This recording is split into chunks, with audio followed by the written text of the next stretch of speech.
전 세계에서도 아주 특별하게 한국의 남자들로 태어나게 되면 가장 혈기왕성한 인생의 황금기인 이 꽃다운 젊은 시절을 저희 아버지 세대들부터 많게는 3년, 2년 반, 요즘에는 또 2년, 또 2년이 모자라는 병력의 의무를 반드시 감당해내야 합니다. 그래서 남자들은 나이, 학력, 직업을 막론하고 군대 이야기를 하면 모두 다 공감을 하면서 하나로 연결이 됩니다. 우리 등마루에 이하준 선물이 태어났는데 하준이가 20살이 되는 때 이 나라가 통일이 되어서 하준이는 군대를 안 갔으면 좋겠습니다. 어쨌든 이 군대 이야기를 하면서 지난 시간이 추억이 되고 또 그 시절의 이야기를 재미있게 하지만 다시 그 시절로 돌아가라고 하면 모두 다 두 손을 내어주면서 고개를 남자들이 절레절레 흔듭니다. 특히 나이가 젊으면 젊을수록 그 시간을 아무런 쓸모없는 시간, 필요 없는 시간, 지워버리고 싶은 시간이라고까지 이야기를 하는 청년들이 많이 있습니다. 우리 성도님들에게는 아무런 쓸모없는 시간, 이 필요 없는 시간, 지워버리고 싶은 시간이라고 느껴지는 어떤 순간이 있으십니까?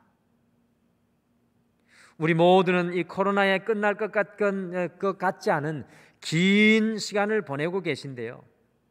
많은 분들이 이 출구 없는 어두운 터널과 같은 코로나의 시간을 지워버리고 싶은 시간이라고 말씀하시는 것을 많이 듣습니다. 오늘 말씀 속에 우리가 너무나도 잘 아는 바울이라는 사람이 등장을 하고 있습니다. 오늘 말씀 속에 바울이 이 부분에 대해 성경에 나오는 어떤 인물보다도 더 할 말이 많은 사람이 아닌가 그런 생각을 하면서 오늘 말씀을 준비했습니다. 사도행전 9장은 그리스도인들을 핍박하던 유명한 사울이 이 다메섹에서 하나님을 만나고 회개하는 그런 이야기입니다. 그런데 9장을 읽으면서 우리가 대부분 놓치는 것이 하나 있는데요.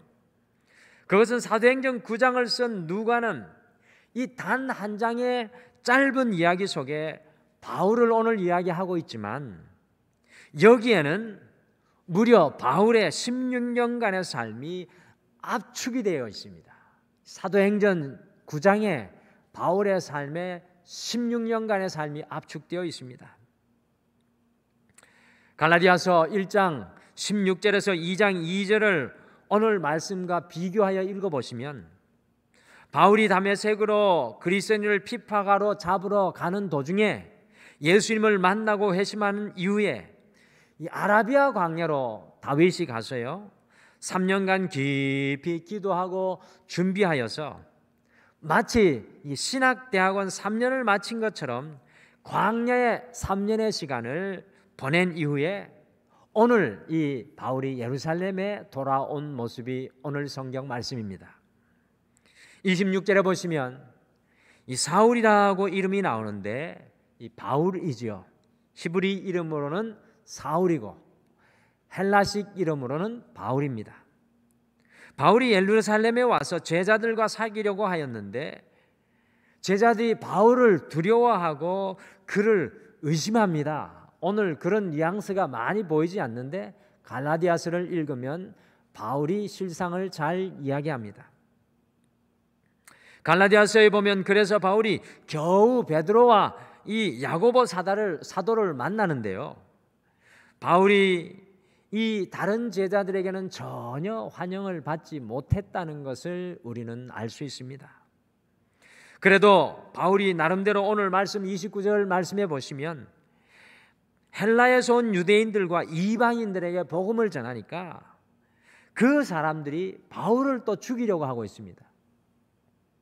그때 30절 말씀을 보시면 오늘 마지막 말씀을 보시면 사람들이 바울을 가이사랴 항구로 보내어 바울을 고향인 터키 다소로 보내어버리고 있는 장면이 나오고 있습니다.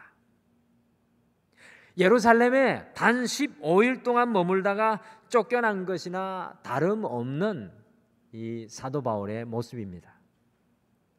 그런데 바울이 다시 사도행전 11장 25절에 안디옥에서 바나바와 사역하는 자리에 나타나기까지 다시 이 9장에서 11장까지 단 3장밖에 안 되는 그 성경 속에 다시 나타나기까지 이 사도 바울이 무려 다소에서 몇 년이나 머물러 있었는지 아십니까? 우리 성경으로는 3장밖에 차이 없지만 몇 년이나 사도 바울이 자기의 고향 다소에서 머물렀겠습니까? 무려 13년간이나 다소에서 사도 바울은 무명인으로 머물렀습니다. 우리 성도님들이 잘 아는 것처럼 바울은 그 당시에 최고의 율법학자 가말리엘의 제자로 율법 박사학위를 받은 사람이었습니다. 대부분이 갈릴리 어부 출신의 사람으로 이루어진 제자들에게 어떻게 보면은 이 유대교도와 기독교를 잘 연결시켜줄 정말 필요한 사람이었습니다. 바울은 아마도 예루살렘 교회가 자기를 아주 적극적으로 그리고 열심히 스카우트해 줄 것이라고 3년의 아라비아의 광야의 시간을 보내고 생각했을 것입니다. 그런데 성경은 늘 우리의 기대와는 다르게 놀랍게도 예루살렘 교회는 바울을 받아주지 않았고 간신히 베드로와 야고보를 만날 수 있었으며 그 어느 누구도 바울을 환영해 주는 사람이 없었습니다. 바울은 달리 갈 곳이 없어서 자신의 고향인 다소로 내려갈 수밖에 없었습니다. 화면에 보이는 것처럼 터키의 지중해 밑쪽에 이 다소의 지역이 사도 바울의 고향입니다. 사실 바울은 이 젊은 나이에 청운의 꿈을 안고요, 고향 다소에서 백길이 아니라 아마누스 산의 험한 산맥을 넘어가지고 예루살렘으로 유학을 갔습니다. 그런데 바울이 율법 박사가 되어서 랍비가 되어 돌아온 것이 아니라 성공한 사람이 되어 이 고향을 방문차 온 것도 아니었습니다. 아마 이렇게 설명드리면 조금 이해가 쉬울 것 같습니다. 마치 서울로 올라간 아들이 판사가 되어 돌아올 줄 알았는데, 율법을 공부하고 판사가 되어 돌아올 줄 알았는데 목사가 되어 돌아오고, 그것도 유명한 목사가 되어 돌아온 것이 아니라, 등마루교회 목사가 아니라 교회가 없는 목사가 되어 돌아왔으니 바울의 부모들은 얼마나 실망하였겠습니까? 고향으로 돌아오니까 바울이 유대교회에서 기독교로 전향했다는 소리가 이미 고향에 쫙 퍼져서 유대교 사람들은 바울을 배신자로 이 고향 다소에서 낙인을 찍었고요, 기독교에서는 핍박자로 낙인이 찍혀 있어서 그 어느 누구도 바울을 환영하고 그와 가까이 하려고 하지 않았습니다. 교회도 유대인 회당도 바울을 받아주지 않았다라는 것입니다. 무려 13년을 바울은 다소에서 그렇게 무명인으로 살았습니다. 바로에게 쫓겨 모세가 광야에서 40년을, 다윗이 사울에게 쫓겨서 광야에서 13년을 지냈듯이 바울은 이 다소에서 무려 13년 동안에 이 무명의 광야, 잊어버리고 지워버리고 싶은 광야의 시간을 보내었습니다. 성경은 그것을 분명하게 이야기하고 있지 않지만 성경을 뒤를 자세히 연구하면 이 모든 것들이 숨어져 있습니다. 바울처럼 학식에 뛰어난 사람이 없었던 제자들은 구약 성경에 정통했던 바울, 유대교와 기독교를 연결해 줄 바울, 성경 전문가인 바울의 가치를 알아보지 못하고 그를 다소로 보내었습니다. 여러분들, 우리가 바울이라면, 여러분과 제가 바울이라면 다소에서의 13년간의 이 무명인의 삶을 살면서 특별히 우리의 가치를 알아주지 않은 베드로를, 이 베드로 사도를 얼마나 원망을 했을까요? 사실 다소는 바울에게 유배지나 다름이 없고 또 다른 광야와 다름이 없었습니다. 우리가 1월부터 오늘 2월 마지막 주까지 광야의 시간, 성경 구약에서 신약에 넘어오는 이 시간까지 광야의 오늘 마지막 시간을 말씀으로 나누고 있는데요. 오늘 이 다소는 바울에게 광야였습니다. 그럴 때 바울은 이 다소에서 어떻게 살았을까요? 혹시나 바울과 같이 지워버리고 싶은 시간, 잊혀진 시간, 다소에 머물고 계시다고 생각하시는 분들은 혹시 이 자리에 계시지는 않으십니까? 그래서 오늘 다시 연결되기 9번째 시간에는 인생의 다소에서도 연결되라, 인생의 다소에서도 연결되라는 제목으로 바울이 무명의 시간인 다소에서도 어떻게 연결되는 삶을 살았는지 함께 찾아가 보시면서 우리 인생의 다소에서도 바울과 같이 연결되시는 등마루의 모든 가족이 되시기를 간절히 축복합니다. 과연 바울은 다소에서 어떻게 연결되었을까요? 첫째, 인생의 다소에서는 문맷돌을 준비하는 것에 연결되십시오. 여러분들 인생의 다소에서는 문맷돌로 연결되어야 합니다. 여러분들 다윗은 물매의 실력이 아주 뛰어났습니다. 그래서 골리앗을 넘어뜨리고 이스라엘 위기에서 구해냈으며 그것 때문에 사울 왕의 눈에 띄어가지고 사울 왕의 사위가 되었는데 그 물맷돌이 그 모든 것의 열쇠가 되었습니다. 여러분들 사실 다윗에게는 2번의 광야의 시절이 있었습니다. 특별히 무명인의 광야의 시절과 사울에게 쫓기던 광야의 시절, 아무래도 무명인의 시절은 한 7년 정도 될까요? 제 생각입니다. 그리고 사울에게 쫓기던 광야의 시절은 13년이었죠. 다윗은 유대인들이 정말 천하게 취급하는 목동으로 가정에서도 사람들에게도 잊혀진 존재로 살았습니다. 우리를 깜짝 놀라게 하는 사실이 하나 보여지는데 사무엘 선지자가 다윗의 아버지 이새에게 찾아가 가지고 당신의 아들 중에 왕으로 기름 부음 받을 사람들이 있으니 아들들을 다 데리고 오라고 했을 때 아버지 이새는 양을 치는 막내 아들은 부리지도 않을 정도로 가정에서조차도 다윗이 무명인이었다라는 것입니다. 무명인이었던 다윗은 무명인의 자리를 불평하고 원망한 것이 아니라 자기에게 맡겨진 양들을 더 잘 지키기 위해서 물매의 실력을 시간이 있을 때마다 갈고 닦았습니다.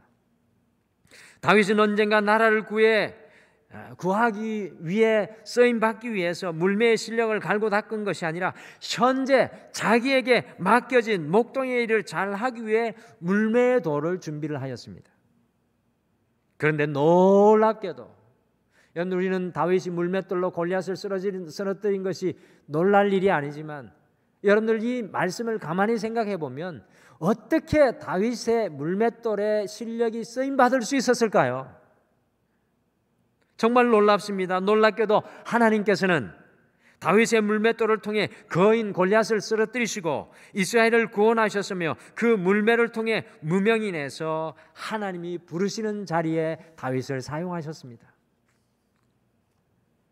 다시 한 번 더 질문합니다. 왜 하나님께서는 사도 바울을 13년간 무명의 광야의 시간인 다소에 머물게 하셨을까요? 성경은 사도 바울을 그곳에 보냈다라고 합니다. 보냄을 받은 사람이 사도이죠.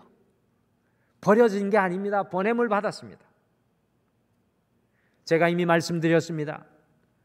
예수님의 제자들 중에는 바울과 같이 구약 성경, 율법에 정통한 사람이 없었습니다.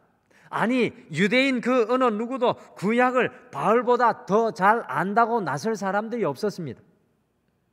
갈릴리 출신의 학문 없는 제자들로 이루어진 예루살렘 교회에 이런 바울이 절실히 필요한 것은 아니었을까요?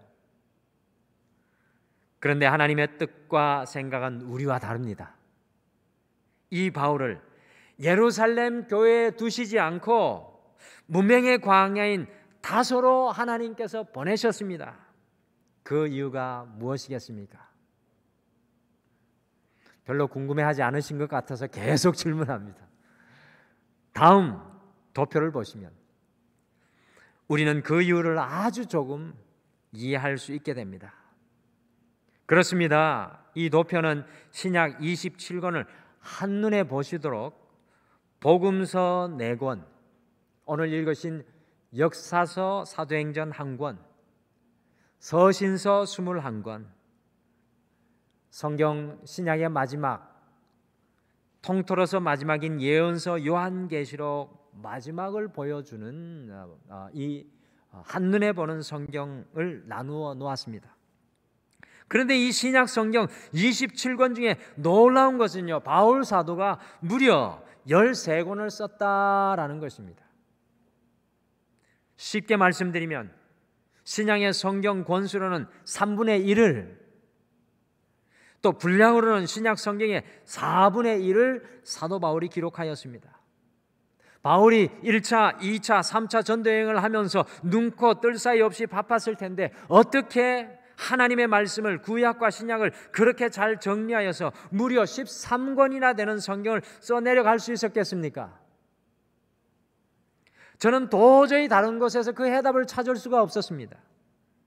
바로 바울이 다소에서 13년간을 머무르면서 자신이 만났던 예수님을 깊이 생각하고 묵상하며 또 묵상하고, 구약의 말씀을 예수님을 통해서 바라보고 또 바라보았을 때, 또 연구하고 연구하였을 때 놀라운 말씀에 대한 해안이 열려졌습니다.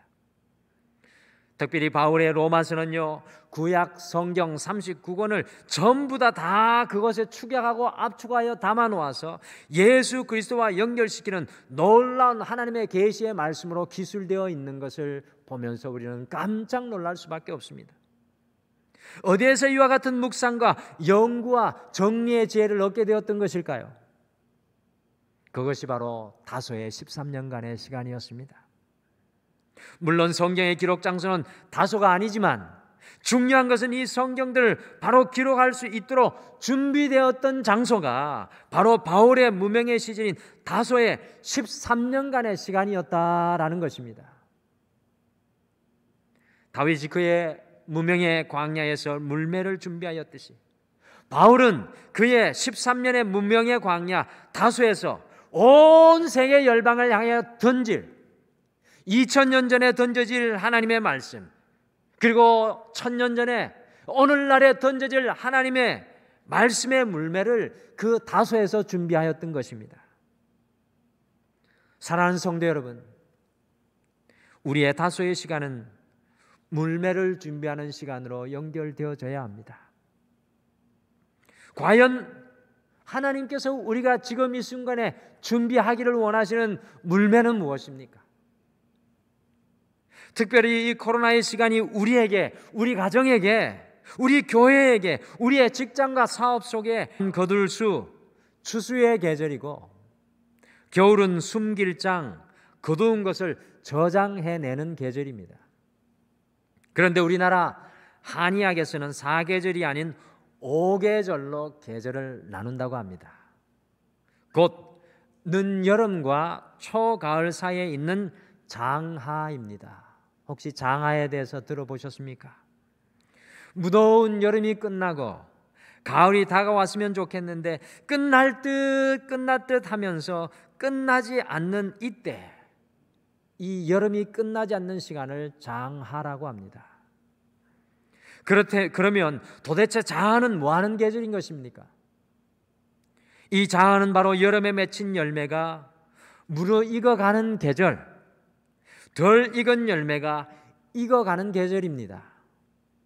장하에는 열매가 더 많이 열리거나 더 커지지는 않습니다. 그러나 이미 맺힌 열매들이 안으로 익어갈 뿐입니다. 열매의 모양과 크기는 그대로이지만 속으로 질적으로 변화되는 시간이 장하의 시간입니다. 그래서 장하의 계절이 이르기 전에 열매를 우리가 따버리면 이른바 푼 열매가 되는 것입니다. 사도 바울의 다소의 13년의 칩거의 시간은 장하의 계절이었습니다. 사도 바울이 잊혀진 시간이 아니라 속으로, 질적으로, 영적으로 무르익어가는 시간이었습니다.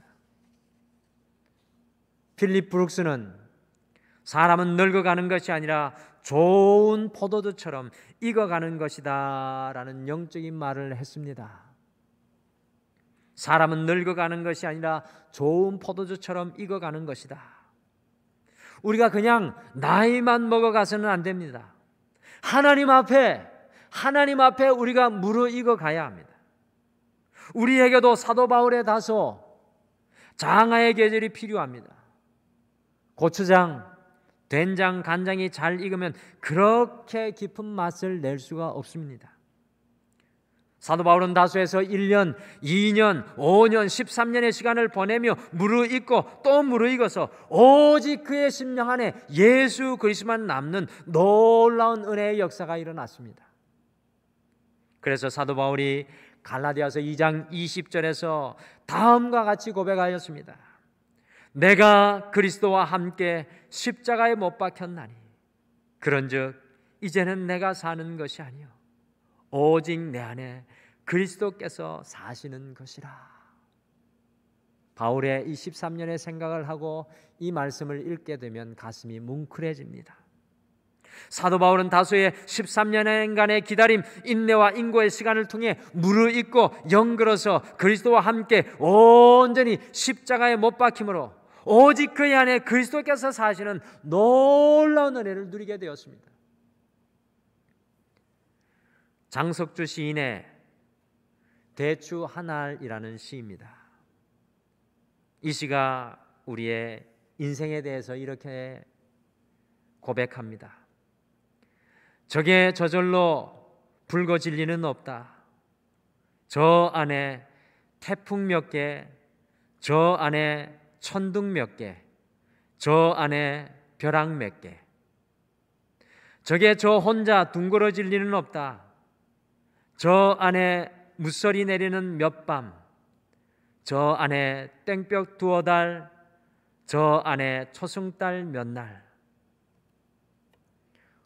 오늘날은 너무나 인스턴트 시대입니다. 설익은 사람이 판을 칩니다. 설익은 사람이 무대에 올라가기를 스스럼 없이 기다립니다. 우리의 신앙도 우리의 삶도 설 익었던 것은 아닐까요? 어떻게 하면 빨리 뜰 수 있을까? 어떻게 하면 이곳 다소를 벗어나 예루살렘에 갈 수 있을까? 사랑하는 성도 여러분, 이 코로나의 다소 앞에서 하나님께서 우리에게 원하시는 것이 무엇이겠습니까? 우리의 인생이 이 고통과 아픔과 시련 속에서 하나님께서 우리에게 진정으로 원하시는 것이 무엇이겠습니까? 끝날 것 같으면서도 끝나지 않는 이 장하의 계절을 통해 우리에게 진정으로 소원하시는 것이 무엇이겠습니까? 그것은 바로 우리가 무르익는 것입니다. 우리가 영그러져 하나님의 형상으로 오직 예수 그리스도만 우리 안에 남는 그것을 기다리고 계십니다. 오늘 우리에게 필요한 것은 예루살렘이 아니라 우리가 무르익어 가야 할 장하의 계절인 다소입니다. 이 다소에서 힘들지라도 외로울지라도 두려울지라도 하나님 앞에 속으로 더 깊이 익어 가시고 영걸어 가시고 깊어져 가시는 우리 사랑하는 등마루의 모든 성도님들 되시기를 간절히 축복합니다. 마지막으로 인생의 다소에서는 더 깊은 하나님의 은혜에 연결되십시오. 인생의 다소에서는 더 깊은 하나님의 은혜에 연결되어야 합니다. 사도 요한이 90세의 노구에 밤모섬에 유배되었을 때 사도 요한은 밤모섬에서 나오지 못하고 그곳에서 결국 죽었습니다.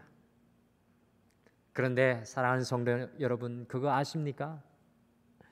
사도 요한이 그의 인생의 단절의 시간인 밤모섬에서 그곳에서 그의 인생의 다소인 그곳에서 예배하고 기도할 때 하늘 문이 열리고 천상의 세계가 그의 앞에 열려 하나님의 마지막 종말의 세계를 다 보고 사도 요한이 성경의 맨 마지막 책인 요한계시록을 밤모섬에서 기록을 하였습니다. 사도 요한은 인생의 마지막 밤모섬에서 하나님의 놀라운 더 깊은 은혜에 연결되었습니다. 저는 사도 요한이 이 깊은 은혜로 인하여 그 밤말씀이 유배지었지만 날마다 구름 위를 걷는 삶을 사도 요한이 살았을 것이라고 믿어 의심치 않습니다. 고린도후서 12장 1절에서 6절에 보시면 사도 바울은 자신이 14년 전에 삼층천에 다녀온 놀라운 환상을 본 것을 간증합니다. 14년 전이면 언제였을까요? 바울의 14년 전이면 언제였을까요? 저는 그 환상이 다소에 있을 때 하나님께서 바울에게 보여주신 것이라고 생각합니다. 왜 이렇게 하나님께서는 바울에게 무명의 시간인 다소에서 환상을 보여주신 것일까요? 아마도 하나님께서 바울에게 이 환상을 통하여 이렇게 위로하신 것은 아닐까요? 사랑하는 아들 바울아, 낙심하지 마라. 이 다소의 광야에서도 내가 너와 함께 하고 있다. 우리 성도님들이 잘 아시는 것과 같이 바울에게는 평생을 쫓아다니는 가시가 같은 무시무시한 질병이 있었습니다. 복음을 전하면서 강도의 위험, 파선의 위험, 사람의 위험, 감옥의 위험, 고문의 위험, 굶주림과 추위와 날마다 목숨을 걸어야 하는 그 위험 속에서 사도 바울이 살았습니다. 하지만 바울의 다소에서의 삼층의 이 더 깊은 은혜가 바울을 그의 일평생 든든히 붙잡아주는 사랑의 줄이 되지 않았을까요? 사랑하는 성도 여러분, 인생의 고통이 깊으면 깊을수록 더 깊은 하나님의 은혜가 그곳에 숨겨져 있습니다. 바울에게 보여주셨던 삼층천과 같은 하나님의 은혜가 인생의 광야에서 특별히 임합니다. 이스라엘 백성들의 광야 40년의 만나가 그것이었고요, 다윗의 광야 13년 동안 600명의 용사를 아둘람굴로 보내주신 것이 그것이었고, 사도 요한과 바울에게 하늘의 환상을 보여주신 것이 바로 그 증거입니다. 우리의 이 다수의 시간 동안에 사랑하는 성도님들의 믿음의 눈을 여셔서 고난과 고통과 아픔을 넘어선 하나님의 더 깊은 은혜, 하나님의 더 깊은 역사하심, 하나님의 더 깊은 임재 가운데 연결되시는 등마루의 모든 사랑하는 가족 여러분들 되시기를 간절히 축복합니다. 어느 날 밤에 비바람이 무섭게 불어닥쳤습니다. 천둥과 번개가 밤새도록 쳐댔습니다. 그것 때문에 밤새 잠을 설치고 일어난 어린 딸이 아버지에게 물었습니다.